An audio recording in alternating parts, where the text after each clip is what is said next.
আজকে আমরা বেদানা সম্পর্কে জানব। বেদানা খুবই পরিচিত একটি ফল আমাদের সকলের কাছেই। বেদানা ফলটি খেতে আমরা সকলেই কম বেশি পছন্দ করি। বন্ধুরা, এই ফলটি বিভিন্ন নামে পরিচিত, যেমন বেদানা, ডালিম, আনার, হাজার বীজের আপেল, পোমোগ্রানেট ইত্যাদি। এই বেদানা ফলটি অ্যান্টিঅক্সিডেন্ট সমৃদ্ধ। এছাড়া এতে আছে মিনারেলস, ফাইবার, নানাবিধ ভিটামিনস, উল্লেখযোগ্য vitamin A, vitamin C, vitamin K. প্রত্যেক দিন যদি আমরা একটি করে বেদানা খেতে পারি, সম্ভব না হলে সপ্তাহে অন্তত 3টি বেদানা খেতে পারি, তাহলে আমাদের শরীরে রোগ প্রতিরোধ ক্ষমতা বৃদ্ধি পাবে, আমাদের চোখের দৃষ্টি ভালো থাকবে, এটি আমাদের স্মৃতিশক্তির উন্নতি ঘটিয়ে থাকে। নিয়মিত বেদানা খেলে আমাদের নার্ভ ভালো থাকবে। যাদের অ্যালঝেইমার আছে তারা বেদানা অবশ্যই খাবেন, তাহলে অ্যালঝেইমার থেকে মুক্তি পাবেন। এছাড়া বেদানা নিয়মিত যদি আমরা খাই, তাহলে আমাদের শরীরে রক্তাল্পতা বা অ্যানিমিয়া কখনোই দেখা দেবে না। বেদানা উচ্চ রক্তচাপকে নিয়ন্ত্রণ করে, খারাপ কোলেস্টেরলকে কম করে, আমাদের হার্টের স্বাস্থ্য ভালো রাখে, আমাদের ফুসফুসের স্বাস্থ্য ভালো রাখে।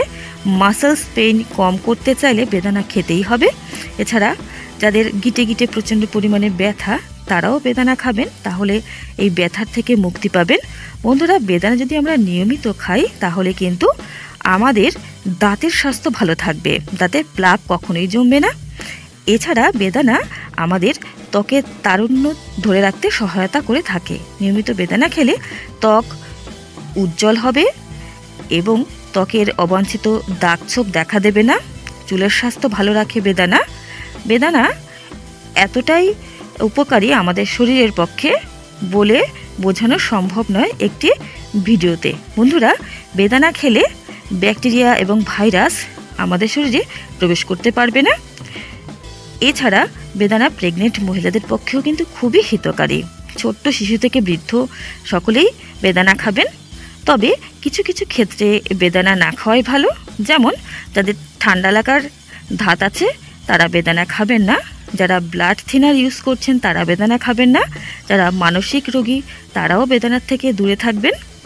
বন্ধুরা, এতদ্ভিন্ন বেদানা সকলেই খেতে পারেন। ভিডিওটি ভালো লাগলে অবশ্যই লাইক করবেন, শেয়ার করবেন বন্ধুদের সঙ্গে এবং চ্যানেলটিকে অবশ্যই সাবস্ক্রাইব করে রাখবেন নিয়মিত গুরুত্বপূর্ণ আপডেটগুলো পাওয়ার জন্য। সকলেই ভালো থাকবেন, সুস্থ থাকবেন। নমস্কার।